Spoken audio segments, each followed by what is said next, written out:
ఇంకొక పక్కన ఇప్పటికే చాలా వరకు చేశాం. నేను ఒకటే ఈ టీటీడీలో పనిచేసే ప్రతి ఒక్కరిని కోరుతున్నా, including board members, management, everybody, మీరందరూ కూడా వీలైతే మీరు వెంకటేశ్వర స్వామి పవిత్రత కాపాడడానికి ఇంకొక అడుగు ముందుకెళ్ళండి. వీలు కాకపోతే మీరు మీ పని చేయండి.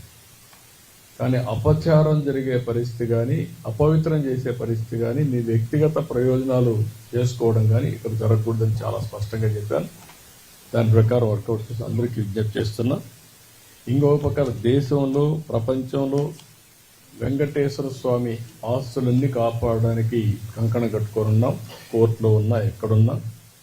అదే మరికి నేను ముందే చెప్పాను, వెంకటేశ్వర స్వామి దేవాలయంలో పనిచేసే వ్యక్తులు ఓన్లీ హిందూస్గానే ఉండాలి. ఎవరైనా క్రిస్టియన్స్ కానీ ఇతర మతస్థులు ఉంటే వాళ్ళందరికీ ఎవరిని మనోభావాలు దెబ్బతినకుండా గౌరవప్రదంగా వాళ్ళు రీహాబిలిటేట్ చేస్తాం. అదే మరిగా క్రిస్టియన్ ఆర్గనైజేషన్స్ కానీ, ముస్లిం ఆర్గనైజేషన్స్ ఉంటే అక్కడ కూడా హిందూస్ పనిచేయకూడదు అనుకున్నప్పుడు అక్కడ కూడా పనిచేయకుండా వాళ్ళ మనోభావాలు కాపాడుతాం. నేను I made it very clear. దానికి కట్టుబడి ఉన్నాం.